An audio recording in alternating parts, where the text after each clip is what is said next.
स्वर्गीय वेदमूर्ती नरहरगुरु ललित यांची 105वी पुण्यतिथी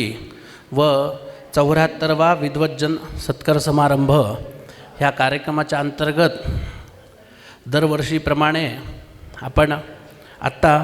सुरुवातीला सर्व वेदमूर्तींच्याकडनं सर्व वेदमंत्रांचं श्रवण करणार आहोत. त्याला आपण मंत्रजागर असं म्हणतो. तर आपण सर्वजण सर्व वैदिकांना अशी प्रार्थना आहे की त्यांनी लगेच व्यासपीठावर यायचं आहे. सर्वांनी सर्व वैदिकांनी व्यासपीठावर यायचं आहे. सभी वैदिक विद्वानों से विनम्र निवेदन है कि वे व्यासपीठ के ऊपर आकर विराजमान होवे. जवळपास व्यासपीठावर आगमन झालेलं आहे आणि उर्वरित वैदिक व्यासपीठावर काही क्षणात येतील. तर आपण वेळेच्या अभावी आपण पुढचा कार्यक्रम सुरू करणार आहोत. कारण की आपल्याला वेद मंत्रांचा मंत्रजागराचा कार्यक्रम हा 6 वाजेपर्यंत संपवायचा आहे. सर्व मंत्रांचं आपल्याला श्रवण करायचं आहे. त्यामुळे सर्वप्रथम आपण आजच्या म्हणजे सत्कार मूर्ती ज्या आहेत, वेदमूर्ती श्री ऋग्वेदाचे घनपाठी असलेले विनायक दाणी गुरुजी आणि आजच्या ह्या कार्यक्रमासाठी आपल्याला सहकारी म्हणून आमच्या गुरुजींचे पुत्र वेदमूर्ती राघवेंद्र जोशी पण आलेले आहेत. ह्या दोघांनाही मी विनंती करतो की त्यांनी आपल्या सर्वांना ऋग्वेदाचं मंत्रपठन श्रवण करवावं.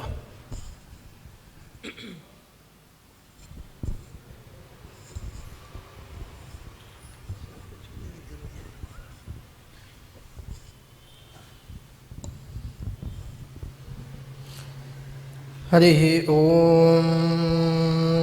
गणानां त्वा गणपतिं हवामहे कविं कवीनामुपमश्रवस्तमं ज्येष्ठराजं ब्रह्मणां ब्रह्मणस्पत आनशृण्वन्नोतिभिः सीदसादरम्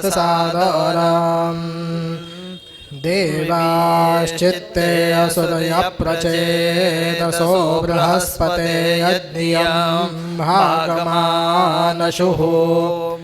उस्रायेव सूर्यो ज्योतिषामहो विश्वेशामिज्जनिता ब्रह्मणामसि आविबाध्यापरिरापस्तमासि च ज्योतिष्मन्तौ रथमृतस्य तिष्ठसि बृहस्पते भीममावित्रदम्भनं रक्षोहणाङ्गोत्रभिदं स्वरविदम् सुनीतिभिरन्नयसित्रायसे जनयस्तुभ्यन्दाशान्नतमं वो अश्नवत ब्रह्मद्विषस्तपादो मन्युमीरसि बृहस्पते महितत्ते महित्वनम् न तमोहो न दूरितङ्गुतश्च न नारातयस्थितिर्नद्वया विनाः विश्वा इदस्माध्वरसो विबाधसे यंसुगोपा रक्षसि ब्रह्मणस्पते त्वन्नो गोपापथिकृद्वीचक्षणस्तवौ रताय मतिभिर्जरामहे बृहस्पते यो नोऽभ्युहरो दधे स्वातम्रं मरतु दुच्छुना हरस्वती उत वा यो नो मरचयादनागसो राती वा मरत सानुको वृकाः बृहस्पते अपतं वरतयापथः सुवन्नो अस्यै देववीतये कृधि त्रातारं त्वा तनूनां हवामहे वस्परतरधिवक्तारमस्मयुम् बृहस्पते देवनिदो निबर्हयमादुरेवा उत्तरं सुम्नमुन्नशन्ना त्वया वयं सुवृधा ब्रह्मणस्पते स्पार्हा वसु मनुष्यादधीमहि यानो दूरे तळितो या अरातयोभिसन्ति जम्भयाता अनप्नसाः त्वया वयमुत्तमं धीमहे वयो बृहस्पते पप्रीडासस्नीनायुजा मानो दुःशंसोऽभिदिप्सुरीशतप्रसुशंसा मतिभिस्तारिषीमहि अनानुदो वृषभो जग्मीराहवन्निष्टप्ता शत्रुमृतानासु सासहि असि सत्यरूढया ब्रह्मणस्पत उग्रस्य चिद्दमिता वीळोहर्षिणाः अदेवेन मनसा योरीषण्यतीशा सामुग्रो मन्यमानो जिघांसति बृहस्पते मा प्रणक्तस्य नो वधो निकरं ममन्यन्दुरेवस्य शरधतः भरेषु हव्यो नमसोपसद्यो गन्तावाजेषु सनीता धनम् विश्वा इदयोभिदिप्स्वो बृहस्पतिर्विवरः रथामिवाम् ते ज्येष्ठया तपनी रक्षसस्तपयेत्वा निवेदधिरे दृष्टवीर्यम् आविस्तत्कृष्व यदसत्त उक्थ्यां बृहस्पते विवरिरापोर्दयाम् बृहस्पते अतियदर्यो अर्हाद्यो मद्विभाति क्रतो मज्जनेषु यद्दीदयच्छव सरुत प्रजात तदस्मासु द्रवीणं देहि चित्रम् मानस्तेनेभ्यो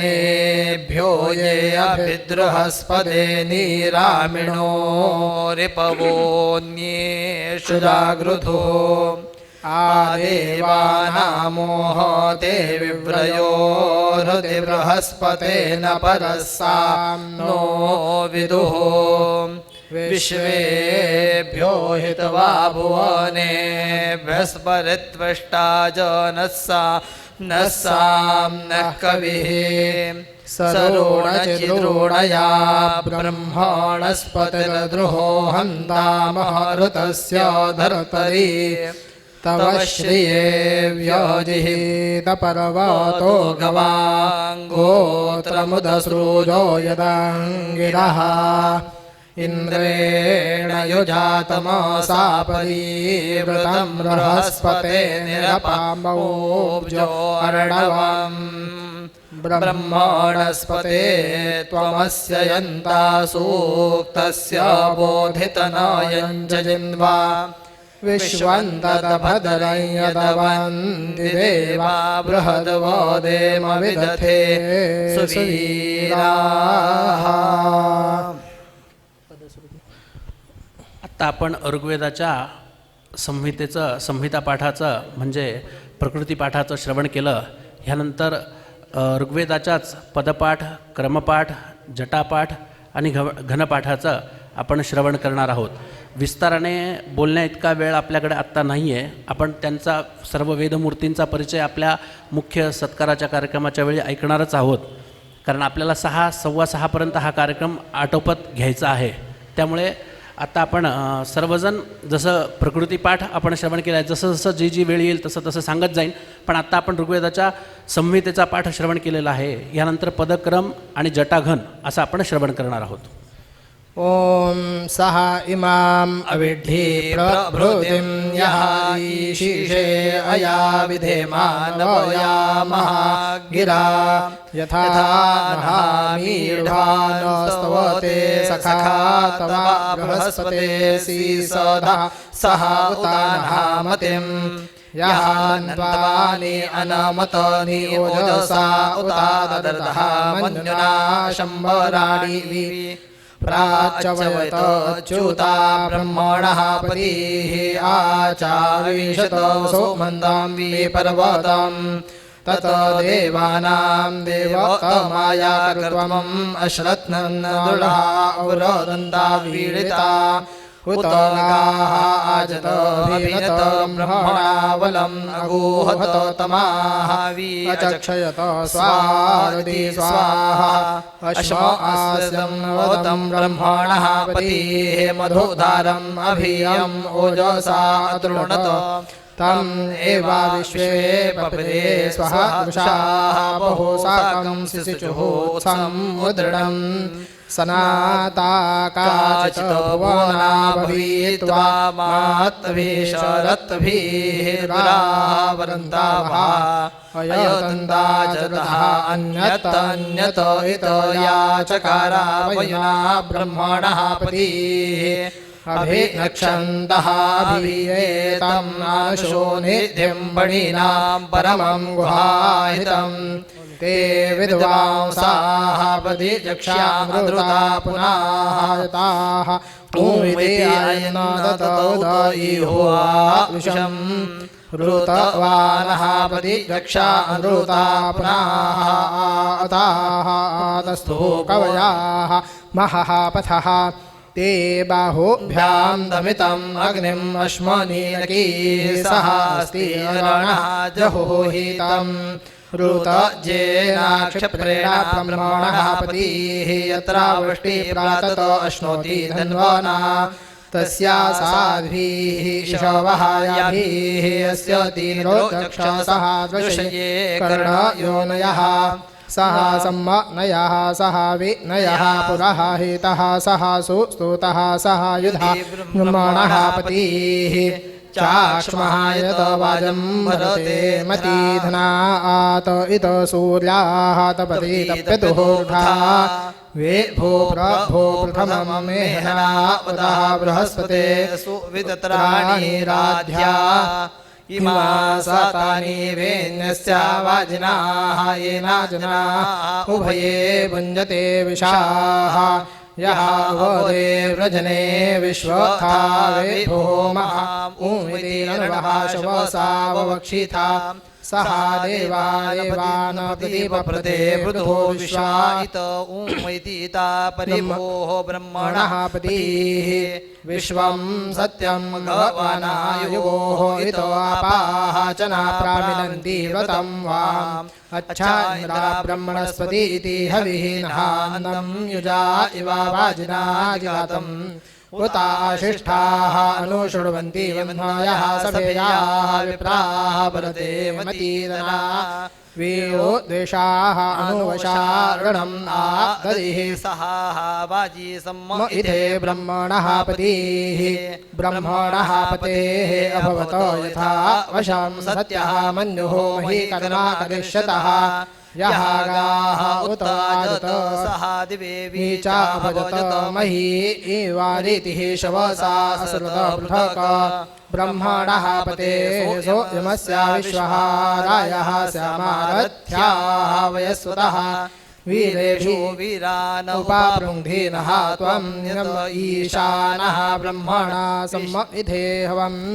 ब्रह्मणः पतेः त्वम् अस्यायन्दासु उक्तस्य बोधितनयं चाजिन्वा विश्वं ततवज्रं यत अवन्ति देवाः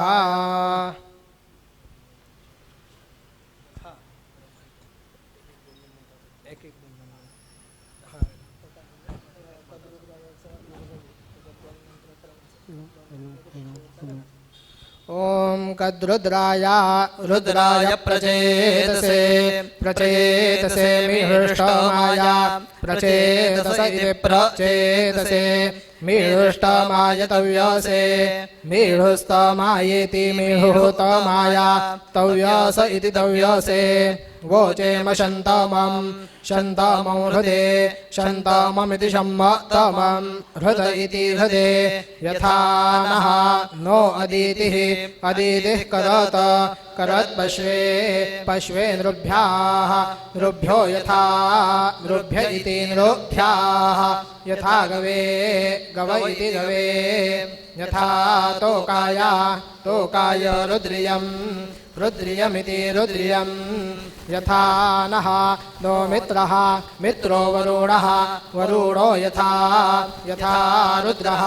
रुद्रश्चिकेतति चिकेततीति चिकेतति यथा विश्वे विश्वे सजोषसः सजोषस इति सजोषसः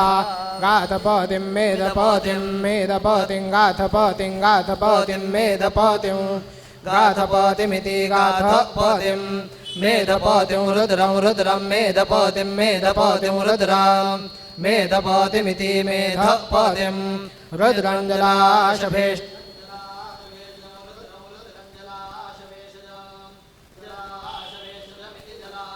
भेषजां तच्छंयो शंयोस्तच्छंयोः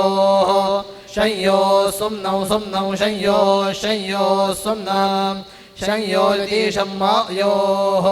सुम्नमीमह ईमहे सुम्नौ सुम्नमीमहे ईमह इति महे यः शुक्र एव यो यः शुक्र एव सूर्यः सूर्यः शुक्र एव यो यः शुक्र एव सूर्याः शुक्र एव सूर्यः सूर्यः शुक्र एव सूर्यो हिरण्यमिव सूर्यः शुक्र एव सूर्यो हिरण्यमिव शुक्र इवेति शुक्रः इव सूर्यो हिरण्यमिव सूर्यः सूर्यो हिरण्यमिव रोचते हिरण्यमिव सूर्यः सूर्यो हिरण्यमिव रोचते रोचते हिरण्यमिव रोचते हिरण्यमिवेति हिरण्यम् इव रोचत इति रोचते श्रेष्ठो देवानां श्रेष्ठो देवानां वसुर्देवानां श्रेष्ठो देवानां वसुः देवानां वसुर्देवानां वसुः वसुरिति वसुः ऋग्वेदाच्या शाकल शाखेचे संहिता पाठ पदपाठ क्रमपाठ जटापाठ आणि घनपाठ आपण सर्वांनी श्रवण केला. ह्या दोनही वेदमूर्तींना आपण धन्यवाद देत यानंतर शुक्ल यजुर्वेद माध्यंदिन शाखेचे वेदमूर्ती श्री राधेश्याम घनपाठी पाठक गुरुजी यांना विनंती करतो की त्यांनी आपल्या शुक्ल यजुर्वेद माध्यंदिन शाखेचं मंत्रपठन आपणा सर्वांना श्रवण करवावं. श्री गुरुभ्यो नमः. हरिः ओम. चत्वारि शृङ्गात्रयो अस्य पादाद्वे शीरेखे सप्तहस्तासो अस्य त्रिधा बद्धो वृखभोरोरवीति महो देवो मर्त्यां आविवेश. चत्वारि शृङ्गात्रयाः त्रयो अस्य पादाः पादाद्वे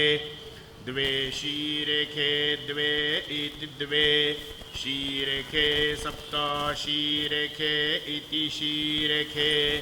सप्तहस्तासाः हस्तासो अस्य अस्येत्यस्य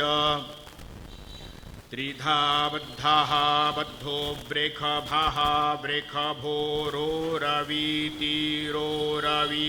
महाः महो देवाः देवो मर्त्यां आविवेश विवेशेति विवेश. विपरीत क्रमोच्चारणपूर्वक घनपाठः. अस्येत्यस्य हस्तासो अस्य सप्तहस्तासाः शीरेखे सप्त शीरेखे इति शीरेखे द्वे शीरेखे द्वे इति द्वे पादाद्वे अस्य पादाः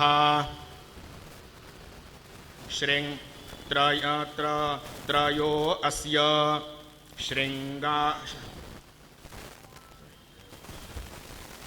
शृङ्गात्रयाः चत्वारि शृङ्गात्रयाः त्रयो अस्य पादाः पादा द्वे द्वे शीरेखे द्वे इति द्वे शीरेखे सप्त शीरेखे इति शीरेखे सप्त हस्तासाः हस्तासो अस्येत्यस्य विवेशेति विवेश मर्त्यां आविवेश महो देवो मर्त्यान्न महो देवः रोरवीति महः वृख भो रोरवीति बद्धो वृखभाः त्रिधा बद्धाः बद्धो वृखभाः वृखभो रोरवीति महः महो देवः देवो मर्त्यान्न मर्त्यां आविवेश विवेशेति विवेश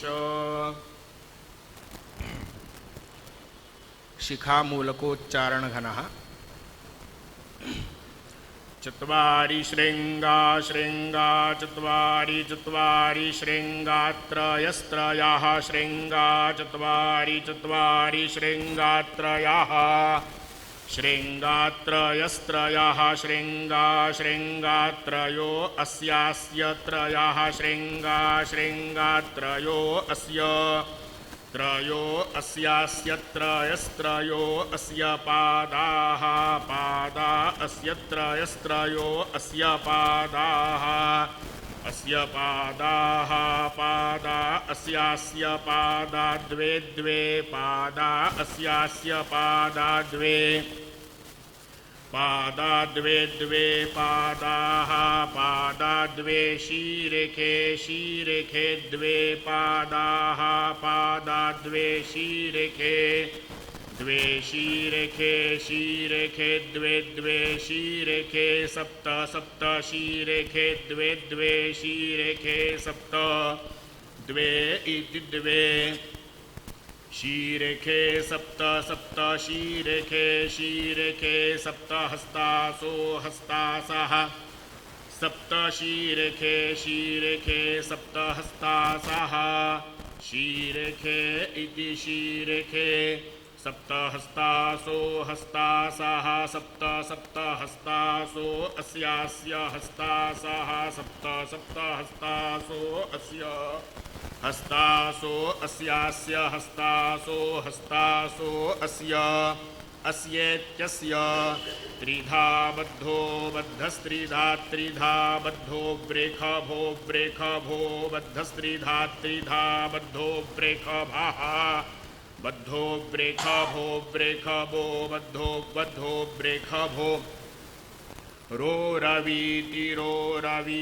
वृखभो बद्धो वृखभो रोरवीति वृखभो रोरवीति वृखभो रोरवीति महो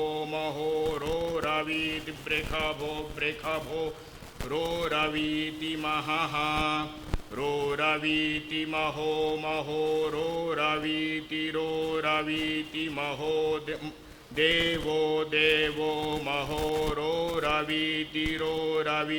महो देवः महो देवो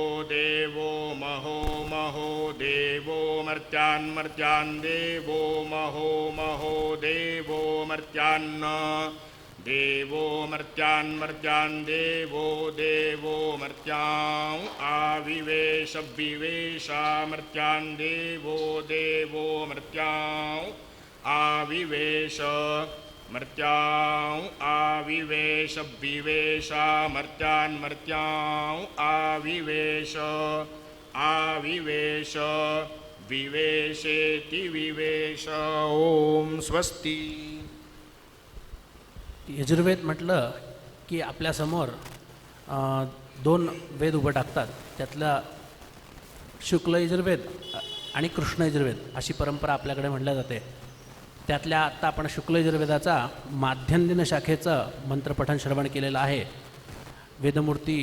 राधेश्याम पाठक गुरुजींना आपण सर्व धन्यवाद देत ह्याच शुक्ल यजुर्वेदाची अन्य एक शाखा उपलब्ध आहे, तिचं नाव काणव शाखा. त्या काणव शाखेचं आपण आत्ता मंत्रपठन वेदमूर्ती श्री आनंद जोशी गुरुजींच्याकडनं करणार आहोत.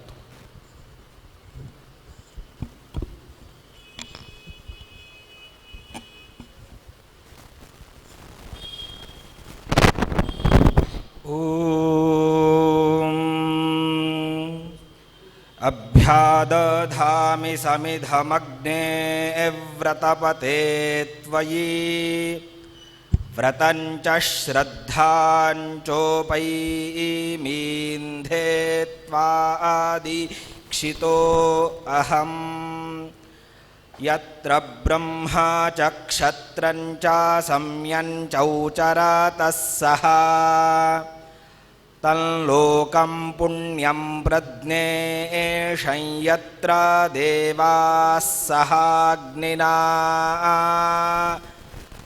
यत्रेन्द्रश्च वायुश्च संयञ्चौचरातः सः तल्लोकं पुण्यं प्रज्ञेशं यत्र सेदिर्न विद्यते अग्शुनाते अग्शुः पृच्यतां परुषा परुः गन्धस्ते सोमामवतु मदाय रसो अच्युतः सिञ्चन्ति परिषिञ्चन्त्युत्सिञ्चन्ति पुनन्ति च सुरायै बभ्र्वै मदे किन्त्वो वदति किन्त्वः धानावन्तं करम्भिणामपूपवन्तमुक्थिनम् इन्द्रप्रातर्जूषस्वनः बृहदिन्द्राय गायतमरुतो वृत्रहन्तमम् येन ज्योतिरजानयन्नृता वृधो देवं देवाय जागृवी अध्वर्यो अद्रिभिः सुतग् सोमं पवित्र आनाया पुनीहीन्द्राय पातवे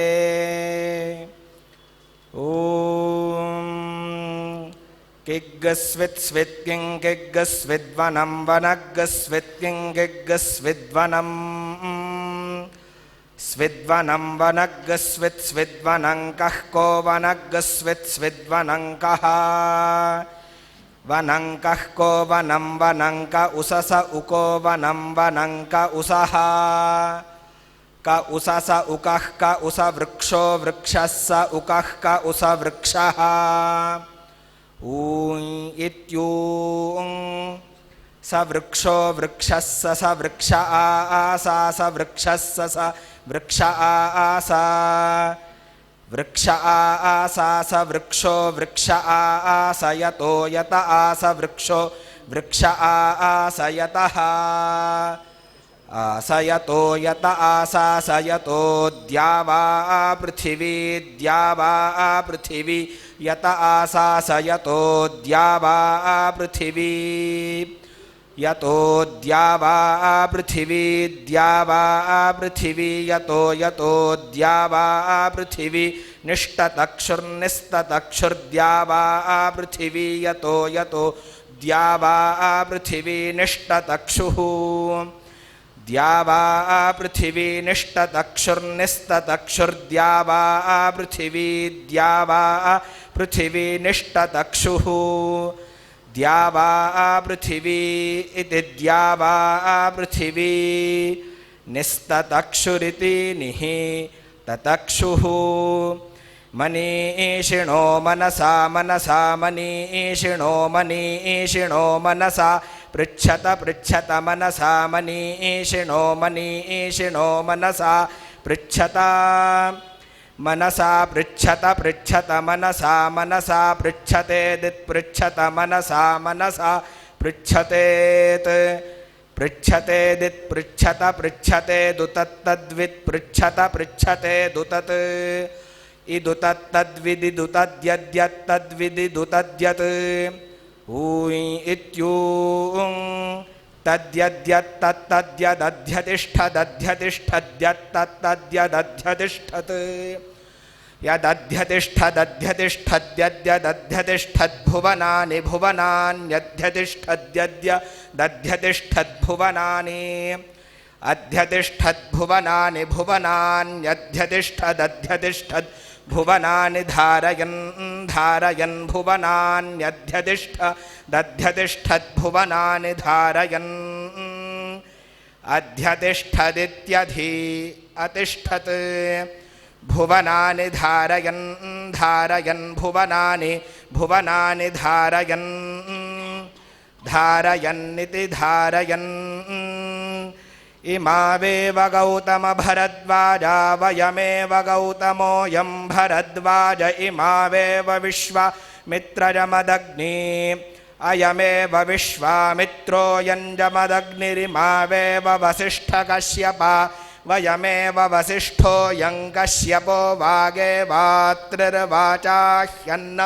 मद्यतेऽत्तिरह वै नामैतद्यदत्रिरिति सर्वस्यात्ता भवति सर्वमस्यान्नं भवति य एवं वेद हरिः ओम्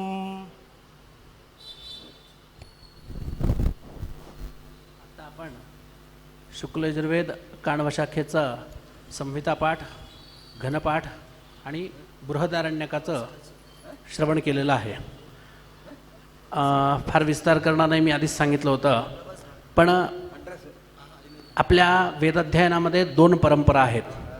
एक तर ज्याला घनपाठी म्हटलं जातं त्यांनी संहिता पद करम जटा घनपाठ इतकं अध्ययन करण्यासाठी एका वैदिकाला कमीत कमी 10 वर्षाचा 12 वर्षाचा कालावधी जातो. ह्यानंतर काही उपग्रंथ असतात तर त्यांचंही अध्ययन होण्याकरता साधारणपणे तेवढा कालावधी जातो. पण महत्भाग्याच्या काही गोष्टी अशा असतात की काही लोक काही वैदिक विद्वान हे दोन्हीही परंपरा चालवतात आणि त्यामध्ये विशेष करून शुक्ल यजुर्वेदाची जी परंपरा आहे त्या परंपरेमध्ये बृहदारण्यकाचं अध्ययन अध्यापन परंपरा आणि त्यांचा जो ग्रंथ आहे ब्राह्मण शतपथ नावाचा, म्हणजे शतपथ म्हणजे 100 अध्याय असलेला खूप मोठा ग्रंथ, त्याची अध्ययन अध्यापन परंपरा फार कमी चालते. तर आज आपल्या महत्भाग्याने आपल्याला सर्वांना बृहदारण्यकाचं श्रवण करायला मिळालेलं आहे. त्यामुळे आपण सर्वजण वेदमूर्ती आनंद जोशी गुरुजींना धन्यवाद अर्पण करत पुढे आपण आत्ताच बघितलं की यजुर्वेदाचे 2 भेद आहेत, शुक्ल यजुर्वेद आणि कृष्ण यजुर्वेद. तर आत्ता आपण शुक्ल यजुर्वेदाच्या दोन्हीही शाखेंचे परत सांगतो, माध्यंदिन शाखा आणि काणव शाखा ह्या दोन्हीही शाखेंचं मंत्रपठन श्रवण केलेलं आहे. ह्यानंतर कृष्ण यजुर्वेदाच्या आपल्या महदभाग्याने आपल्याला 2 शाखा श्रवण करायला मिळणार आहेत. आता त्याचा विषय निघाला आहे तर सांगतो, थांबत नाही, कारण की पुढे आपल्याला हा विषय ऐकता येईल त्या गडबडीमध्ये ओघामध्ये आपल्याला बोलता येईल नाही माहिती नाही. पण आपण जेव्हापासनं नरहर गुरु वैदिक आश्रमाचा सत्कार करतोय तेव्हापासनं पहिल्यांदा कृष्ण यजुर्वेदाच्या मैत्रायणी शाखेचा आपण इथे सन्मान करत आहोत, पूजन करत आहोत. तर आपण खरंच भाग्यवान आहोत, आपल्याला ही शाखा श्रवण करायला मिळणार आहे. तर त्याच्यामध्ये आत्ता आपण हम सभी लोग वेदमूर्ति श्री गणपति भट्ट गुरुजी को प्रार्थना करेंगे कि वे हमें कृष्ण यजुर्वेद की तैत्तिरीय शाखा का मंत्रपठन श्रवण करवाए.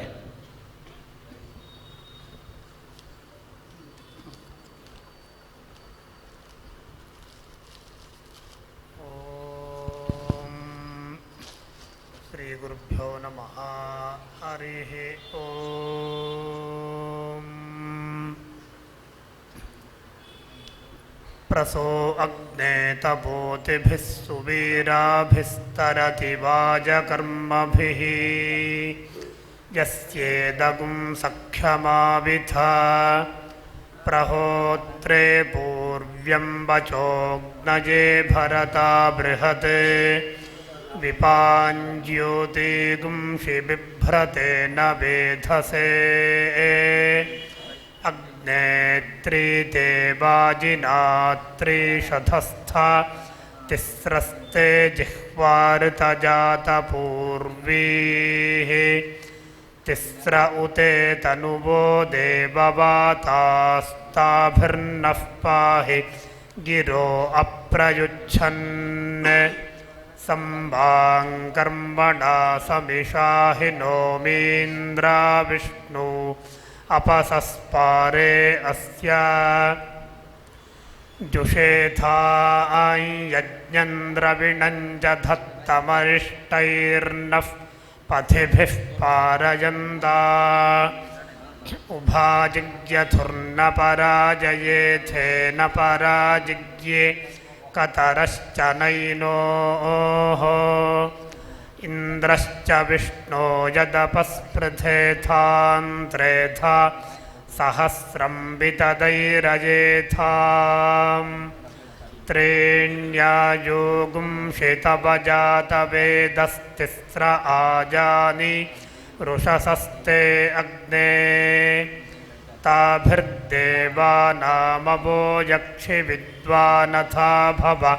यजमानाय संयोः अग्निस्त्रीणि त्रिधातून्याक्षेति विदथा कविः सत्रेगुंरेकादशागुं इह यक्षच्च पिप्रजच्च नो विप्रो दूतः परिष्कृतः नभन्तामन्यके समे इन्द्रा विष्णुदृगुंहिताः शम्बरस्य नवपुरो नवतिञ्चश्न्यथिष्टम् शतं वर्चिनः सहस्रं च साकगुम् हथो अप्रत्यसुरस्य वीरान् उत मातामहिषमन्भवेन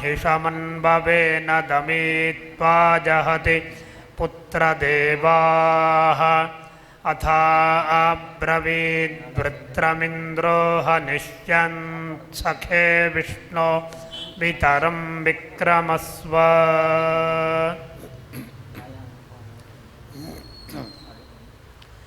ॐ उभा वाहाम् इन्द्राग्नि इति इन्द्र अग्निः आहुवध्यैः उभा राधसः सह मादयध्यैः उभा दातारौः इषां मृगीणाम् उभा वाजस्य सातयेः हुवेः वाहाम् अश्रवं हि भूरिदावत्तरेति भूरिदावत् तराः वाहां विजामातुरिति बीजामातुः उत वाहाघस्यालात् अथ सोमस्य प्रजतीति प्रजतिः युवभ्यामिति युवाभ्याम् इन्द्राग्नि इति इन्द्राग्निः स्तोमं जनजामि नव्यम् इन्द्राग्नि इति इन्द्राग्निः नपतिं पुरः दासपत्नीरिति दासापत्नीः अधोनुतम् साकम् एकेन कर्मणा शुचिं नो स्तोमं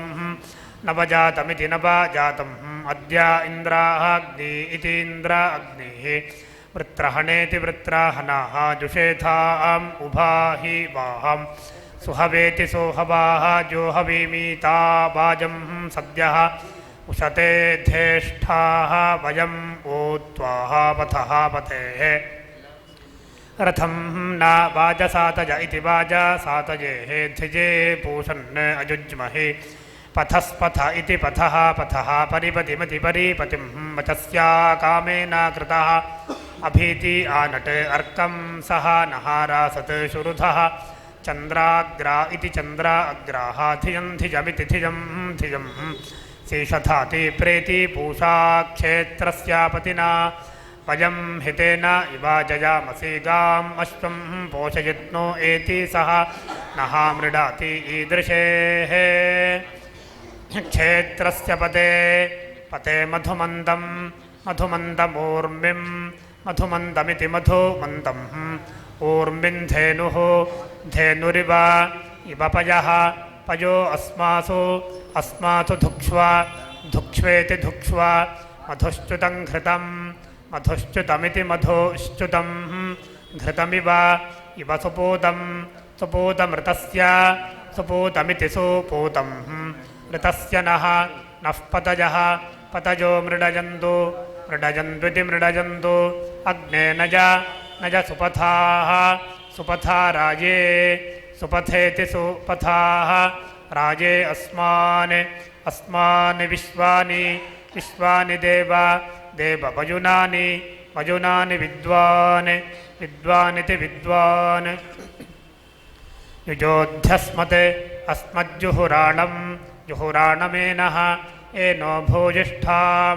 भोजिष्ठान्ते ते नम उक्तिं विधेम नम उक्तिमिति नमः उक्तिं विधेमेति विधेम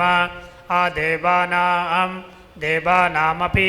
अपि पन्थाहं पन्थामगन्म अगन्म यत् यच्छक्नवाम शक्नवाम तत् तदनु अनुप्रबोढुं प्रबोढमिति प्रबोढुम् अग्निर्विद्वान् विद्वांसः स यजात् यजात्सः सेत् इदु उहोताः होतासः सो अध्वरान् अध्वरांसः स ऋतून् ऋतून् कल्पयाति कल्पयातीति कल्पयाति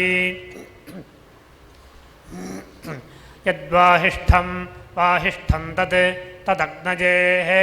अग्नजे बृहत् बृहदर्च अर्च विभावसोः विभावसो इति विभावसोः महिषीव इव त्वत् त्वद्रजिः रजिस्त्वत् त्वद्वाजाः वाजा उत् उदीरते ईरत इतीरते अग्ने त्वं त्वमग्ने ग्ने त्वं त्वं पारज पारज त्वं त्वं पारज पारजानव्यो नव्यः पारज पारजानव्यः नव्यो अस्मानस्मान्नव्यो नव्यो अस्मान् अस्मान् स्वस्तिभिः स्वस्तिभिरस्मान् अस्मान् स्वस्तिभिः स्वस्तिभिरत्यति स्वस्तिभिः स्वस्तिभिरति स्वस्तिभिरिति स्वस्तिभिः अतिदुर्गाणि दुर्गाण्यत्यति दुर्गाणि दुर्गाणि विश्वा विश्वा दुर्गाणि दुर्गाणि विश्वा दुर्गाणीति दुहुगानि विश्वेति विश्वा पूश्च च पूः पूश्च च पृथ्वी पृथ्वी च पृथ्वी पृथ्वी बहुला बहुला पृथ्वी पृथ्वी बहुला बहुला नो बहुला बहुलानः न उर्व्युर्वी नो न उर्वी उर्वी भव भवोर्व्युर्वी भव भवातोकाय तोकाय भव भवातोकाय तोकाय तनजाय तनजाय तोकाय तोकाय तनजाय तनजाय शकुंसं तनजाय तनजाय शं संयोर्योः शकुंसंयोः योरितियोः त्वमग्ने अग्ने त्वं त्वमग्ने अग्ने व्रतपा व्रतपा अग्ने अग्ने व्रतपाः व्रतपा अस्यसि व्रतपा व्रतपा असि व्रतपा इति व्रतपाः असि देवो देवोऽस्यसि देवः देव आ देवो देव आमर्त्येषु मर्त्येष्वामर्त्येषु मर्त्येष्वामर्त्येषु मर्त्येष्वा एत्या त्वं यज्ञेषु यज्ञेषु त्वं यज्ञेषु यज्ञेष्वीड्य ईड्यो यज्ञेषु यज्ञेष्वीड्यः ईड्य इतीड्यः यद्वो वो यद्यद्वो वयं वयं वो यद्यद्वो वयं वो वयं वयं वो वयं प्रमिनाम प्रमिनाम वयं वो वयं प्रमिनाम वयं प्रमिनाम प्रमिनाम वयं वयं प्रमिनाम व्रतानि व्रतानि प्रमिनाम वयं वयं प्रमिनाम व्रतानि प्रमिनाम व्रतानि व्रतानि प्रमिनाम प्रमिनाम व्रतानि विदुषां विदुषां व्रतानि प्रमिनाम प्रमिनाम व्रतानि विदुषां प्रमिनामेति प्रमिनाम व्रतानि विदुषां विदुषां व्रतानि व्रतानि विदुषां देवा देवा विदुषां व्रतानि व्रतानि विदुषां देवाः विदुषां देवा देवा विदुषां विदुषां देवा अविदुष्टरासो विदुष्टरासो देवा विदुषां देवा अविदुष्टरासः देवा अविदुष्टरासो विदुष्टरासो देवा देवा अविदुष्टरासः अविदुष्टरास इत्यविदुः तरासः अग्निष्टत्तदग्निरग्निष्टद्विश्वं विश्वं तदग्निरग्निष्टद्विश्वं तद्विश्वं विश्वं तत्तद्विश्वमा विश्वं तत्तद्विश्वमा विश्वमा विश्वं विश्वमा प्रणाति प्रणात्या विश्वं विश्वमा प्रणाति आपृणाति प्रणात्या प्रणाति विद्वान् विद्वान् प्रणात्या प्रणाति विद्वान् प्रणीत विद्वान् विद्वान् प्रणीत विद्वान् जेभिर्जेभिर्विद्वान् प्रणीति विद्वान् जेभिः विद्वान् जेभिर्जेभिर्विद्वान् विद्वान् जेभिर्देवान् देवान् जेभिर्विद्वान् विद्वान् जेभिर्देवान् जेभिर्देवान् देवान् जेभिर्जेभिर्देवागुं ऋतुभिर्देवान् जेभिर्जेभिर्देवागुं ऋतुभिः देवागुं ऋतुभिर्देवान् देवागुं ऋतुभिः कल्पजाति कल्पजात् ऋतुभिर्देवान् देवागुं ऋतुभिः कल्पजाति ऋतुभिः कल्पजाति कल्पजात् ऋतुभिः कल्पजाति ऋतुभिरित्ऋतुभिः कल्पजातीति कल्पजाति प्रणो नः प्रप्रणो यच्छतु यच्छतु नः प्रप्रणो यच्छतु नो यच्छतु यच्छतु नो नो यच्छत्पर्यमार्यमा यच्छतु नो नो यच्छत्पर्यमा यच्छत्पर्यमार्यमा यच्छतु यच्छत्पर्यमा प्रप्रार्यमा यच्छतु यच्छत्पर्यमा अर्यमा प्रप्रार्यमार्यमा प्रभगो भगः प्रार्यमार्यमा प्रभगः प्रभगो भगः प्रप्रभगः प्रप्रभगः प्रप्रभगः भगः प्रप्रभगो भगः प्रबृहस्पतिर्बृहस्पतिः प्रभगो भगः प्रबृहस्पतिः प्रबृहस्पतिर्बृहस्पतिः प्रप्रबृहस्पतिः बृहस्पतिरिति बृहस्पतिः प्रदेवा देवाः प्रप्रदेवाः प्रप्रदेवाः प्रप्रदेवाः प्रदेवाः प्रप्रदेवा देवाः प्रोतोतप्रदेवा देवाः प्रोता प्रोतोतप्रप्रोत सोनृता सोनृतोतप्रप्रोत सोनृता उत सोनृता सोनृतोतोत सोनृता प्रप्रसोनृतोतोत सोनृता सोनृता प्रप्रसोनृता सोनृता प्रवाग्वाक् प्रसोनृता सोनृता प्रवाग् प्रवाग्वक् प्रवाग्वाक् प्रप्रवाग्देवी देवी वाक् प्रप्रवाग्देवी वाग्देवी देवी वाग्देवी ददातु ददातु देवी वाग्देवी ददातु देवी ददातु ददातु देवी देवी ददातु नो नो ददातु देवी देवी ददातु नः ददातु नो नो ददातु ददातु नः न इति नः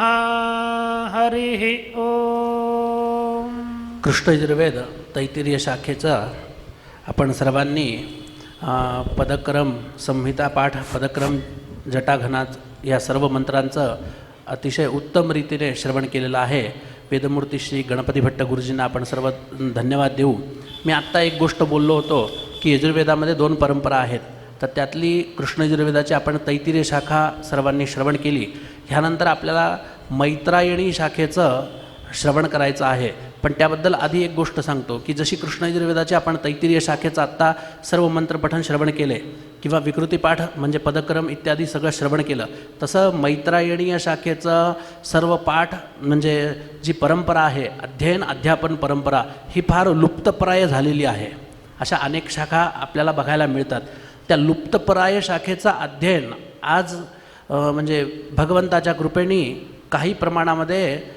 तमिळनाडूमध्ये आपल्याला पाहायला मिळतं. अन्य राज्यांमध्ये पण ते पाहायला मिळतं, पण जास्त प्रमाण हे तमिळनाडूमध्ये पाहायला मिळतं. तर आत्ता कशा प्रकारचे अध्ययन अध्यापन परंपरा आहे, तर त्यांचा मूळ पाठ व्यवस्थित रूपाने चालतो, तर ते आपल्याला आत्ता श्रवण करायला मिळेल. मी वेदमूर्ती श्री बालाजी सुब्रमण्यम गुरुजींना विनंती करतो, मैं वेदमूर्ति श्री बालाजी सुब्रमण्यम गुरुजी से प्रार्थना करता हूँ कि वे हम लोगों को मैत्रायणीय शाखा का मंत्र पठन श्रवण करवाए. ओम श्री गुरुभ्यो नमः. हरिः ओम. इदं वामास्ये हविः प्रियमिन्द्र बृहस्पति उक्थं मदश्च सस्यते अस्मे इन्द्र बृहस्पतिरयिन्धत्तगं शतग्विनम् अश्वावन्तगं सहस्रिणं ये ह्यूषु प्रवाणितेऽग्नयित्थेतरागिरः एभिर्वर्धासा इन्दुभिः इमं यज्ञमिदं वचः त्यान्नुक्षत्रियम् अव आदित्यान् याचिषामहे सुमृडीकम् अभिष्टये येभ्यो माता येभ्यो माता मधुमत्पिन्वते पयः पीयूषं द्यौरदितिरद्रिबर्हाः उत्थशुष्मान् वृषभरान् स्वप्नसस्तम् आदित्यम् अनुमदात् स्वस्तये धारयन्त आदित्यासो जगत्स्था देवा विश्वस्य भुवनस्य गोपाः दीर्घाधियो रक्षमाणा असुर्यमृतावानश्चयमाना ऋणानि त्रिरोचना दिव्या धारयन्त हिरण्यया शुचयो धारभूताः अवृजिना अनवद्या अदब्धा उरुषगुंसा ऋजवे मर्त्याय तत्सूर्यस्य भद्रा अश्वा हिरण्यगर्भो यः प्राणतः बृहस्पतिः प्रथमं जायमानो महो ज्योतिषः परमे व्योमन् सप्तास्यस्तु विजातो रवेण विसप्तरश्मिरधमत्तमागुंसि यदा वाचमसनद्विश्वरूपमाद्यामरुक्षदुत्तराणि सद्मा बृहस्पतिं वृषणं वर्धयन्तो नानासन्तो बिभ्रतो ज्योतिरासां बृहस्पतिगं हवामहे विश्वतः सगणं वयम् उपनो यज्ञमागमत् स सुष्टुभासर्क्वता गणेन वलगुं रुरोजफलिगगुं रवेण बृहस्पतिरुश्रिया हव्यसूदः कनिक्रदद्वावशतीरुदाजत् ब्रह्मणस्पते त्वमस्य यन्ता सूक्तस्य बोधितनयं च जिन्वा विश्वं तद्भद्रं यदवन्ति देवा बृहद्वदेम विदथे सुवीराः ब्रह्मणस्पते सूयमस्य विश्वः रायस्यामरथ्यो वयस्वतः वीरेषु वीरम् उपबृन्धिनस्त्वं यदीशानो ब्रह्मणा वेशिमे हवम् उत्तिष्ठ ब्रह्मणस्पते देवयन्तस्त्वेमहे उपप्रयन्तु मरुतः सुदानवा इन्द्रप्राशु भवास च अग्निरुक्थे पुरोहितो ग्रावाणो बर्हिरध्वरे ऋचायामि मरुतो ब्रह्मणस्पतिं देवम् अवोवरेण्यं नमस्ते रुद्रमन्यव इमा रुद्राय को अद्धावेदकैः प्रवोचत्कुता आजाता कुतय्यं विसृष्टिः अर्वाग्देवा अस्य विसर्जनेनाथा को वेदयत बभूव इयं विसृष्टिर्यत बभूव यदि वा दधे यदि वा न यो अस्याध्यक्षः परमे व्योमन्सो अङ्गवेद यदि वा न वेद इदं विष्णुर्विचक्रमे तदस्य प्रियमभिपाथो अस्यान्नरो यत्र देवयवो मदन्ति उरुक्रमस्य स हि बन्धुरित्था विष्णोः पदे परमे मध्वा उत्सः विश्वे देवा ऋता वृधः विश्वे देवा शृणुते मगं हवं मेये अन्तरिक्षे यौपद्यविष्ठ ये अग्निजिह्वा उत वायजत्रा आसद्यास्मिन् बर्हिषिमादयध्वम् इन्द्राणीपत्या सुजितं जिगायसेनाह नाम पृथिवी धनञ्जया विश्वव्यचा अदितिः सूर्यत्वक् इन्द्राणी प्रासः सञ्जयन्ती तस्यैतयेना हविषा विधेमा उपप्रेहि वाचस्पते देवेन मनसा सह वसुपते विरमयमय्येव तन्वा मम ये त्रिसप्ताः पर्यन्ति विश्वारूपाणि बिभ्रतः वाचस्पतिर्बलातेषां तन्वो ओद्य दधातु मे घन ॐ वाचस्पतये पतये वाचो वाचस्पतये चरुं चरुं पतये वाचो वाचस्पतये चरुं पतये चरुं चरुं पतये पतये चरुन्निर्निश्चरुं पतये पतये चरुन्निः चरुन्निर्निश्चरुं चरुन्निर्वपेत् निर्वपेद्वपेन्निश्चरुं चरुन्निर्वपेत् निर्वपेद्वपेन्निर्निर्वपेञ्श्रीकामश्रीकामो वपेन्निर्निर्वपेञ्श्रीकामः वपेञ्श्रीकामश्रीकामो वपेद्वपेञ्श्रीकामो यो यश्रीकामो वपेद्वपेञ्श्रीकामो यः श्रीकामो यो यश्रीकामश्रीकामो यो वै वय्यश्रीकामश्रीकामो यो वै श्रीकाम इति श्रीकामः यो वै वय्यो यो वै वाचो वाचो वय्यो यो वै वाचः वै वाचो वाचो वै वै वाचोऽध्यक्षोऽध्यक्षो वाचो वै वै वाचोऽध्यक्षः वाचोऽध्यक्षोऽध्यक्षो वाचो वाचोऽध्यक्षः ससोऽध्यक्षो वाचो वाचोऽध्यक्षः सः अध्यक्षः ससोऽध्यक्षोऽध्यक्षः स वाचो वाचस्सोऽध्यक्षोऽध्यक्षः स वाचः अध्यक्ष इत्यधि अक्षः स वाचो वाचः स वाचस्पतिः पतिर्वाचः स वाचस्पतिः वाचस्पतिः पतिर्वाचो वाचस्पतिस्तत्पतिर्वाचो वाचस्पतिस्तत् पतिस्तत्तत्पतिः पतिस्तञ्श्रीकरणग्श्रीकरणं तत्पतिः पतिस्तञ्श्रीकरणं तञ्श्रीकरणग्श्रीकरणं तत्तञ्श्रीकरणमेवैव श्रीकरणं तत्तञ्श्रीकरणमेव श्रीकरणमेवैव श्रीकरणग्श्रीकरणमेवैतदेतदेव श्रीकरणग्श्रीकरणमेवैतत् श्रीकरणमिति श्रीकरणम् एवैतदेतदेवैवैतत् एतदित्येतत् हरिः ओम. कृष्ण यजुर्वेदाच्या मैत्रायणी शाखेचं आपण मंत्रपठन श्रवण केला. बघा, एक गोष्ट सांगतो, फार महत्त्वाची गोष्ट आहे. ती म्हणजे आपल्या भारतवर्षामध्ये वेदपरंपरा फार जुनी होती, फार पुरातन होते.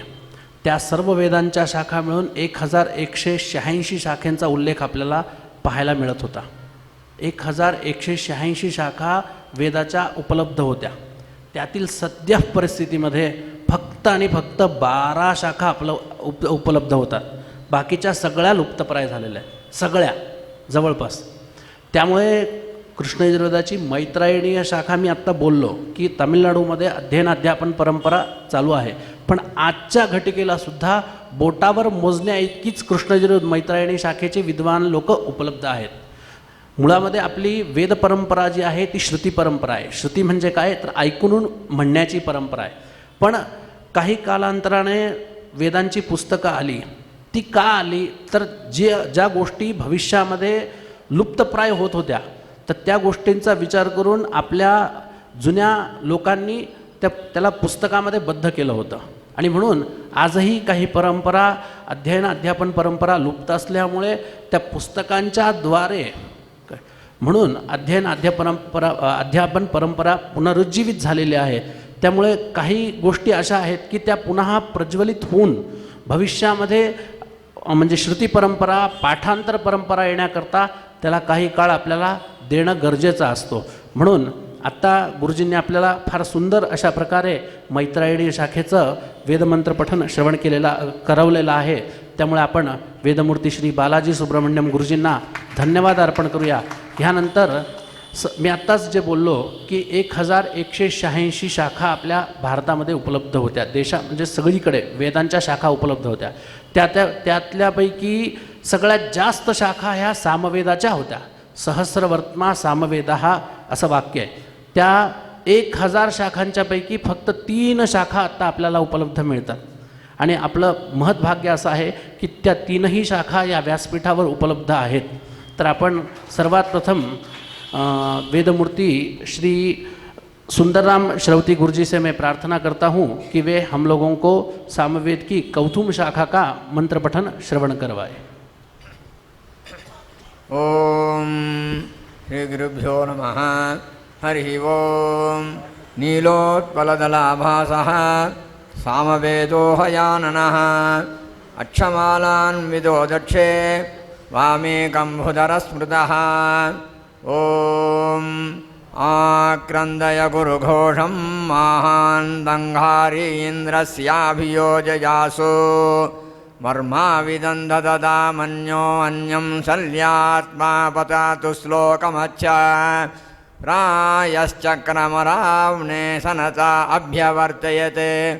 योगिस्तिस्रवो हातैकेशा वच्चिरः आक्रन्दय गुरुघोषं महान्तं हारीति इन्द्रस्य आभियोजय आसो इति मर्मविदं ददताम् अन्यः अनुजः अन्यम् अनुजं शल्यात्मा शल्य आत्मा पततो श्लोकम् अच्छा प्रायते शक्रम अरावणे आरावणे सनतै अभ्यवर्तयते अवर्तयते योगे इति तिस्रः ओहातै सयातै केशवते शिरः आक्रन्दायो वा घोरुघोषं हान्तां हरे इन्द्रस्याभियोजया आसो वर्मा विदन्दददामन्यो अन्यां शल्यात्मा पततु श्लोकमा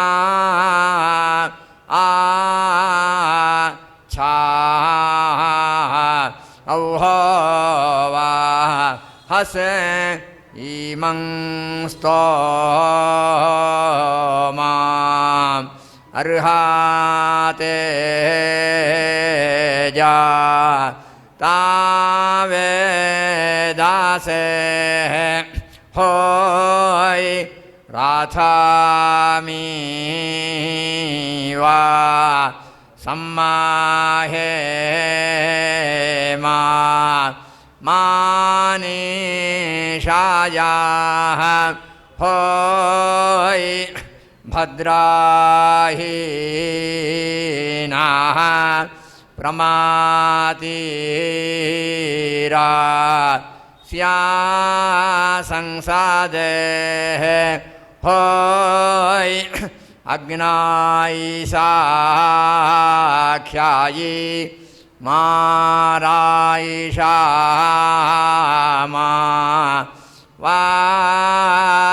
वायन्तावाः होयि डा हयाय हयाः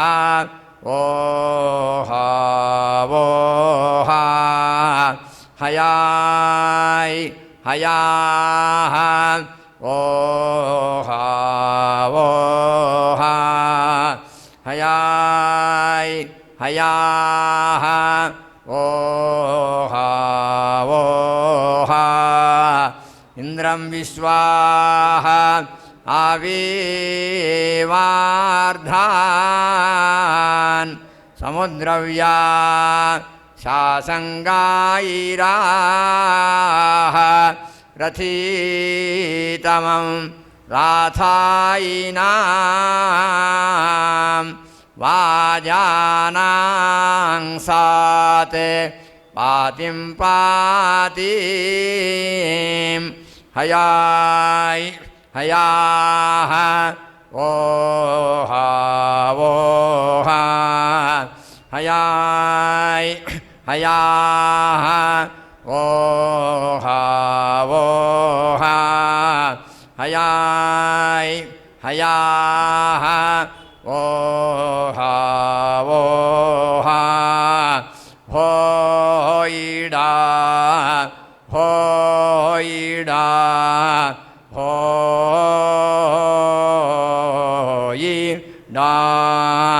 अधिपताय मित्रापताय क्षत्रापताय स्वपाताय धनापाताय नामाः मन्युना वृत्राः सूर्ये न स्वाराज्ञेन माघवा दक्षिणाधिप्रिया तानुराज्ञा विसन्धातारा वृषभस्त्वट्टा वृत्रेण शचीपातिरन्नेनागय पृथिव्याश्रे नीकोऽग्निना विश्वम्भोतमभ्याभवो वायुना विश्वा प्राजाभ्याभवता वषट्कारेण धाभात् सोमेन सो मापासमित्या परमेष्टि ये देवाः दिविषादः स्ततेभ्यो वो देवादेवेभ्यो नमः ये देवाः अन्तरिक्षासादः स्ततेभ्यो वो देवादेवेभ्यो नमः ये देवाः पृथिवीषादः स्ततेभ्यो वो देवादेवेभ्यो नमः ये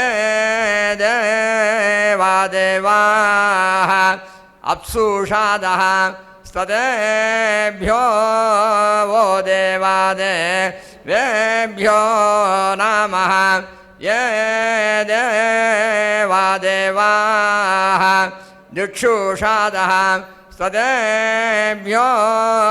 वो देवादेवेभ्यो नमः ये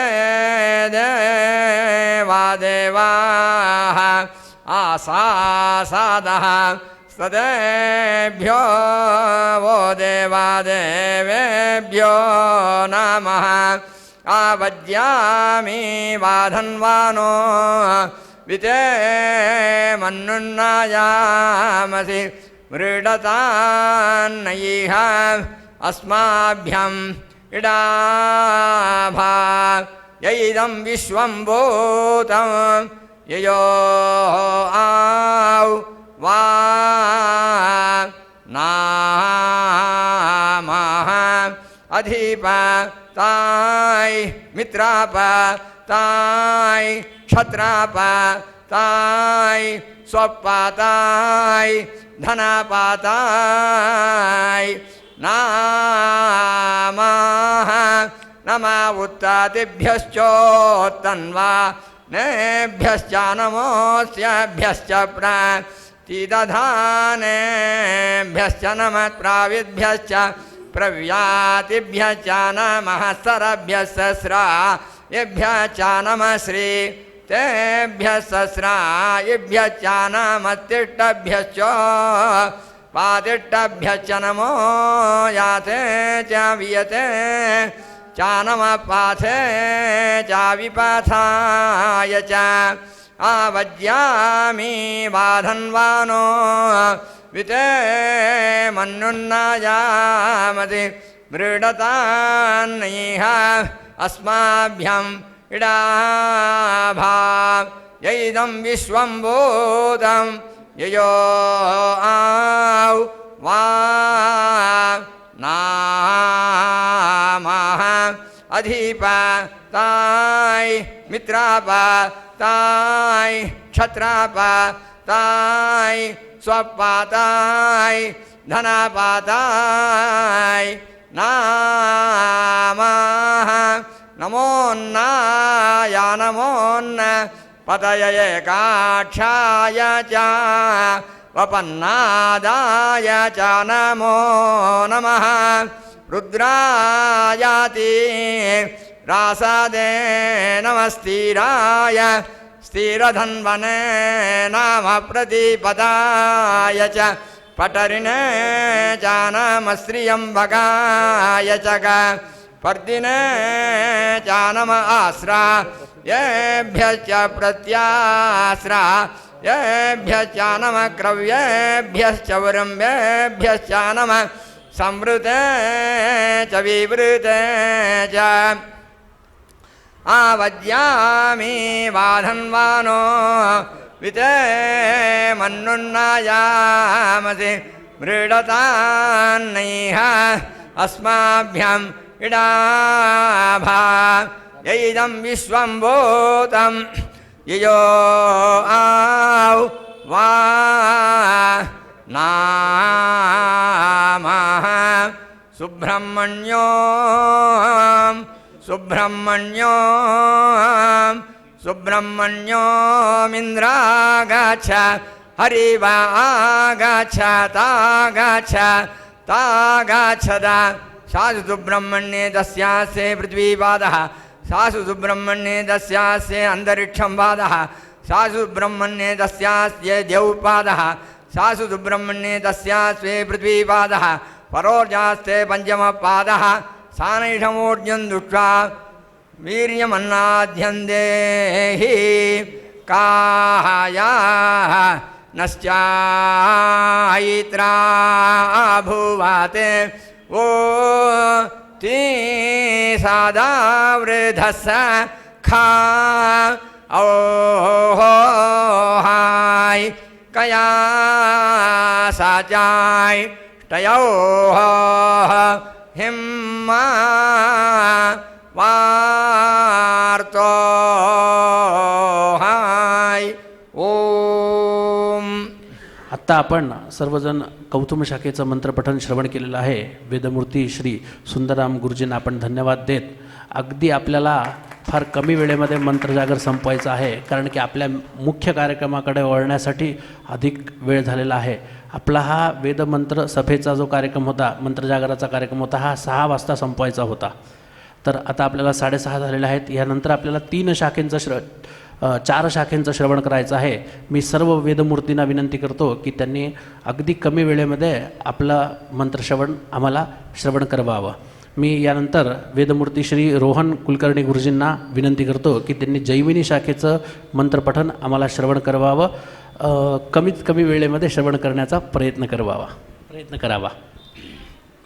श्रीगुरुभ्यो नमः. हरिः ओम. सामाखिलं सकलवेदगुरोर्मुनीन्द्राद व्यासादवाप्य भुवि येन सहस्रशाखं व्यक्तं समस्तमपि सुन्दरगीतरागं तञ्जैमिनिं तलवकारगुरुन्नमामि. ॐ बार्हस्पत्यञ्च सोमं राजानं वरुणा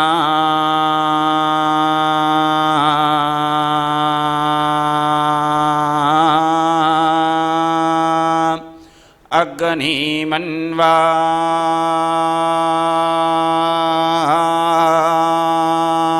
रभामहे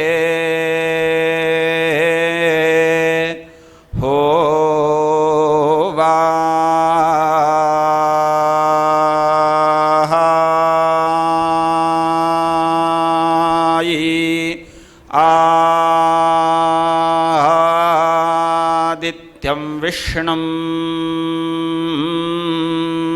सूर्यं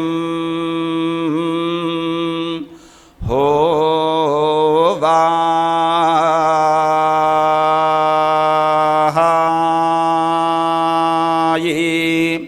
ब्रह्माणाञ्च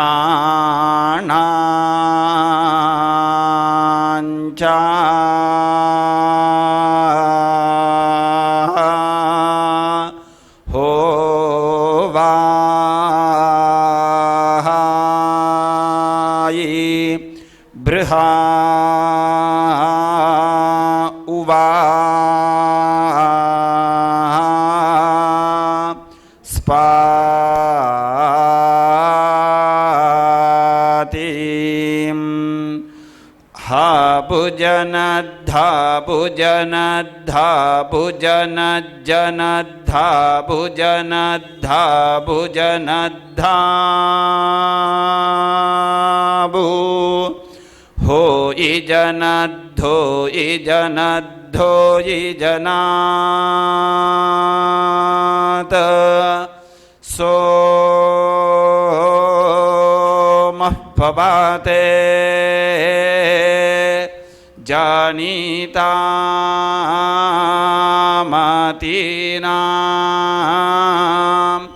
जानीता पृथिव्यः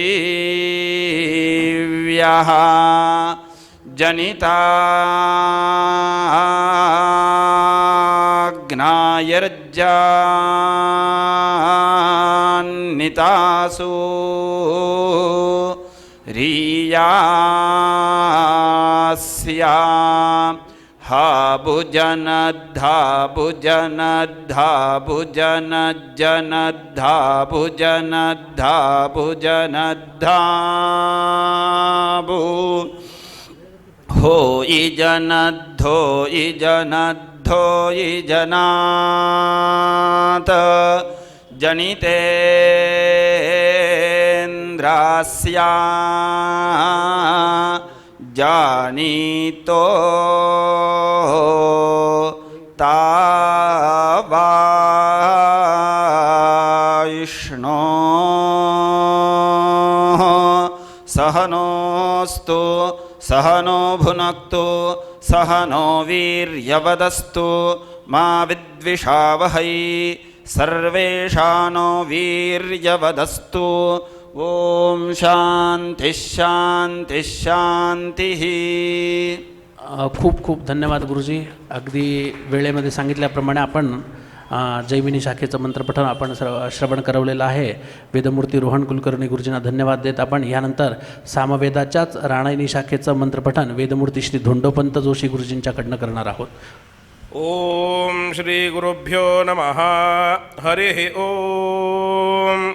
उपौफरे गिरीनां संगमे च नदीनां धिया विप्रो अजायता उपाफराये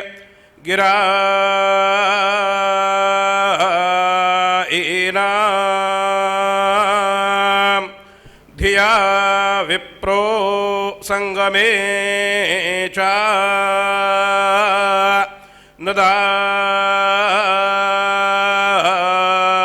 नदाईनां धिया विप्रो अजायता अया आया ओ वा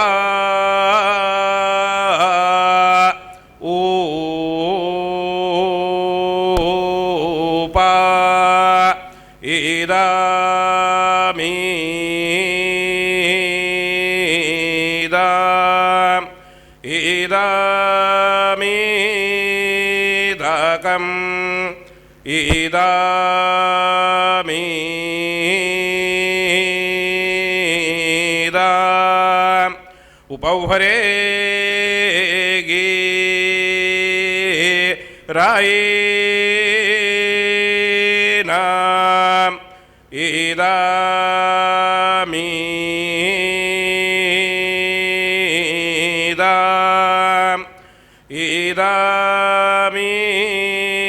इदामीदाकम् इदामीदा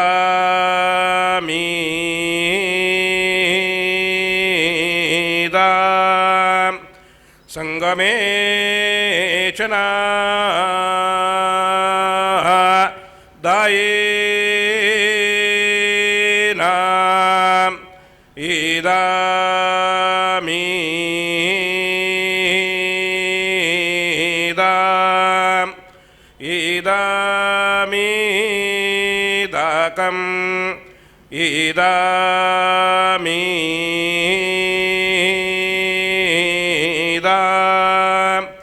धिया विप्रो जाया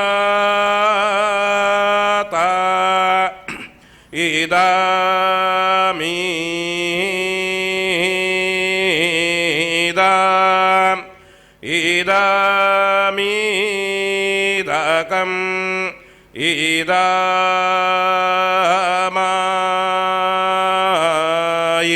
दंगांगां गोष्पादे प्रट ओम. वेदमूर्ती धोंडपंत जोशी गुरुजींना आपण धन्यवाद अर्पण करत ह्यानंतर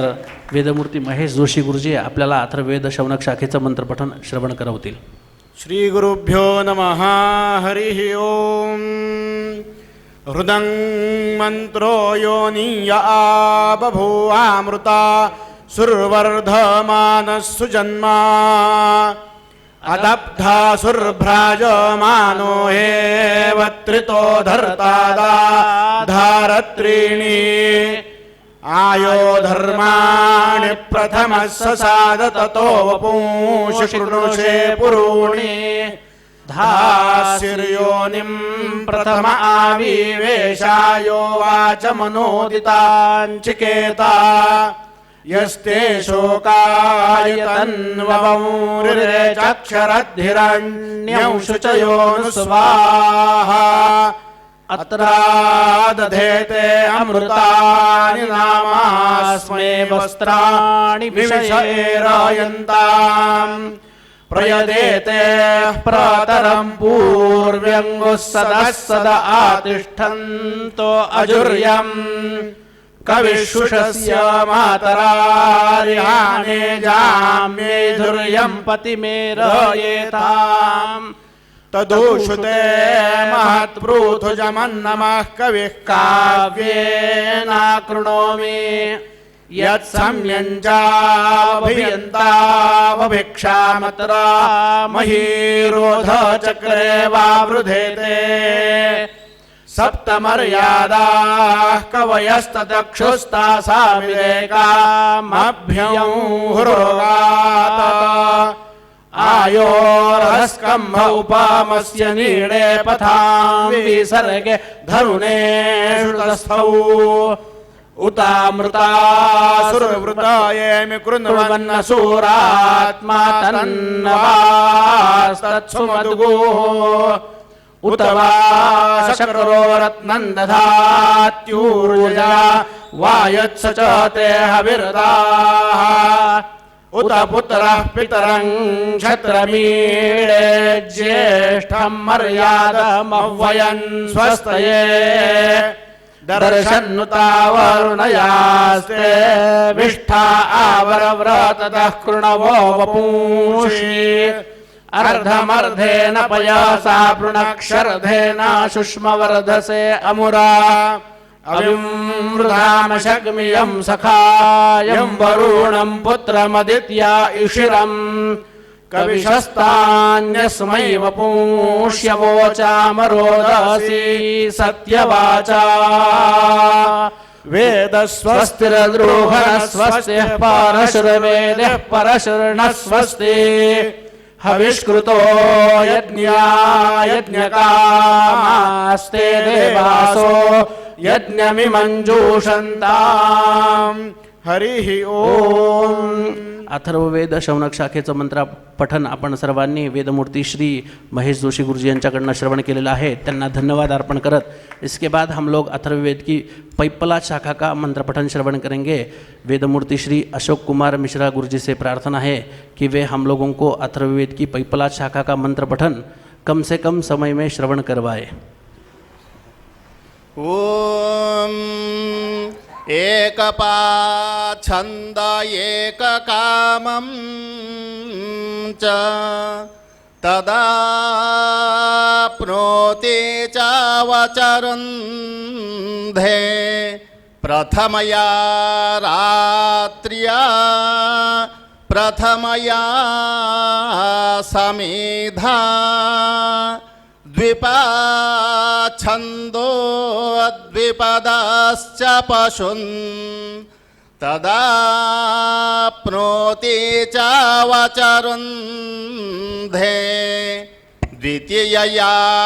रात्र्या द्वितीय यया समिधा यो वा एकशरावं निर्वपेत् देकर्षिमेवानु निर्वपेत्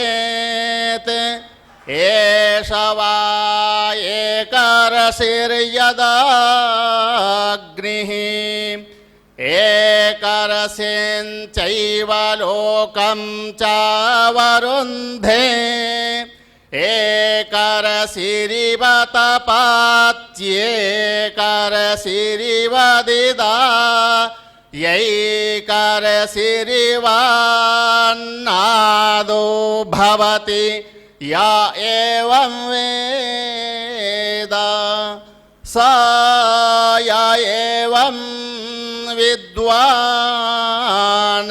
प्राश्नीयदेता एव देवतां मनसा ध्यायेत्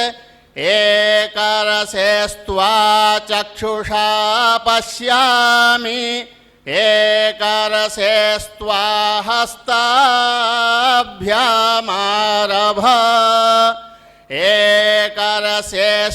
एकरसेस्त्वास्येन प्राश्नामि एकरसेस्त्वा जठरे सादयामीति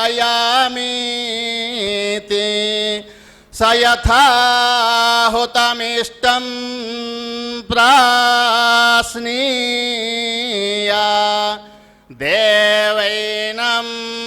प्राश्नाति ओम स्वस्ति।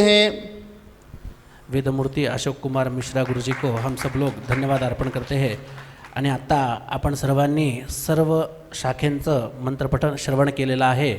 यानंतर आपल्याला मुख्य कार्यक्रमाकडे वळायचं आहे। त्यामुळे सर्व उपस्थित गुरुजींना आपण सर्वजण करबद्ध जागेवरती बसलेल्या जागेवरती प्रणाम करून सर्वजण धन्यवाद अर्पण करत पुढच्या कार्यक्रमाचं नियोजन आपल्याला संदीप गुरुजी सांगतील तशा पद्धतीत आपण करूया।